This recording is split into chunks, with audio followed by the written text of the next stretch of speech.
ងងដោយសារនុយតាមវចនានុក្រមខ្មែរនុយជាចំណីបញ្ឆោតមច្ឆជាតិឲ្យលេបសន្ទួចម្យ៉ាងទៀតនុយគឺជាអ្វីមួយដែលជាគ្រឿងប្រឡោមគ្រឿងតាក់ចិត្តជាដើមតើត្រីស្លាប់ដោយសារនុយភាពស្រេកឃ្លានភាពលោភលន់ឬខ្វះបញ្ញាចូលមនុស្សដែលធ្លាក់ខ្លួនទៅក្នុងគ្រោះថ្នាក់នៃការតាក់ទាញណាមួយកើតឡើងដោយសារក្រពះភាពល្ងងឬភាពលោភលន់ជាទូទៅ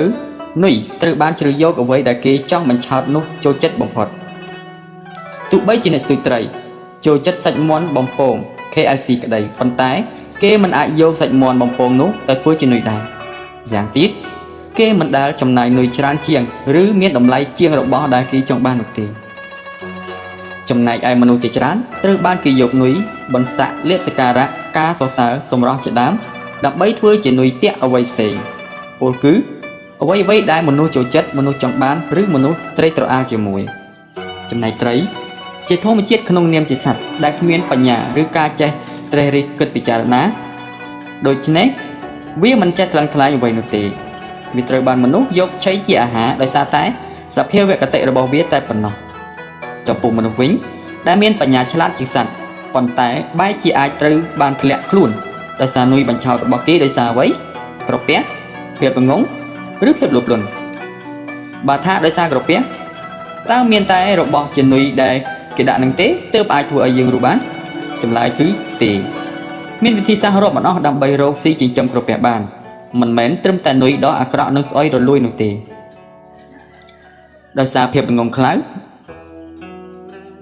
អាចសមហេតុផលដែរប៉ុន្តែក្នុងនាមជាមនុស្សត្រូវចេះសង្ស័យបើយើងបើកចិត្តតែបន្តិចព្យាយាមឆ្វេងយល់អំពីរឿងនោះអ្នកប្រកាសជាកើនបញ្ញាបន្តិចមិនខានសំខាន់គឺនៅត្រង់ថាយើងមិនបើកចិត្តបើកខួរក្បាលទេបើគិតថាខ្លួនល្ងងខ្លៅខ្វះបញ្ញាមែនយើងអាចសិក្សារៀនសូត្របន្ថែមបានចេះពិភាក្សាឬស្ដាប់គេឯង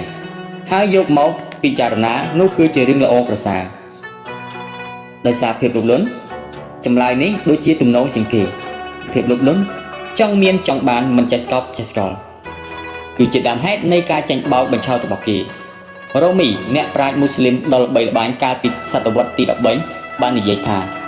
ភាពលោភលន់ធ្វើឲ្យមនុស្សខ្វះភ្នែកនិងឆ្កួតលីលាហើយវាក៏ធ្វើឲ្យមនុស្សនោះក្លាយជាជនរងគ្រោះនៃសេចក្តីស្លាប់ដោយសារតែភាពលោភលន់នេះហើយដែលធ្វើឲ្យមនុស្សងងឹតភ្នែកបិទបញ្ញាលែងចេះពិចារណាផ្លឹងផ្លែងហើយក៏ធ្លាក់ខ្លួនជាជនរងគ្រោះក្នុងនុយរបស់គេនោះរឿងក្នុងជីវិតតែងជួបការលំបាកប៉ុន្តែមិនមែនយើងចុះចាញ់នោះទេត្រូវតែជំនះជីវិតតែងជួបភាពនឿយហត់ដែលយើងត្រូវសម្រាកប៉ុន្តែមិនមែនសម្រាករហូតទេជីវិតតែងជួបរឿងអវិជ្ជមានប៉ុន្តែមិនមែនឲ្យយើងបន្ទោសវានោះទេតែត្រូវមានក្តីសង្ឃឹមនិងរៀនសូត្រពីរឿងទាំងនោះ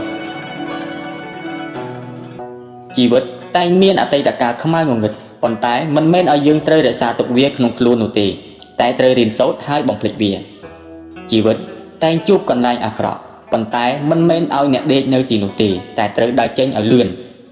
ជីវិតតែងជួបបរាជ័យប៉ុន្តែមិនមែនឲ្យយើងត្រូវបោះបង់គោលដៅរបស់ខ្លួនឡើយតែត្រូវព្យាយាមសិក្សាពីវាហើយព្យាយាមតាមវិធីសាស្ត្រផ្សេងជីវិតតែងជួបភាពល្ងងខ្លៅប៉ុន្តែមិនមែនឲ្យយើងបន្តស្ងប់ចិត្តចំពោះវាឡើយយើងត្រូវព្យាយាមស្វែងរកចំណេះជីវិតតែងជួបភាពងងឹតប៉ុន្តែមិនមែនឲ្យយើងបន្តស្ថិតក្នុងភាពងងឹតនោះឡើយយើងត្រូវតែព្យាយាមស្វែងរកពន្លឺទោះបីខ្ញុំហត់ក៏ខ្ញុំមិនឈប់ដែរខ្ញុំគ្រាន់តែសម្រាកបន្តិចទោះបីខ្ញុំហត់ក៏ខ្ញុំមិនឈប់ដែរពីព្រោះខ្ញុំគឺជាម្ចាស់តែម្នាក់គត់លើជីវិតរបស់ខ្ញុំ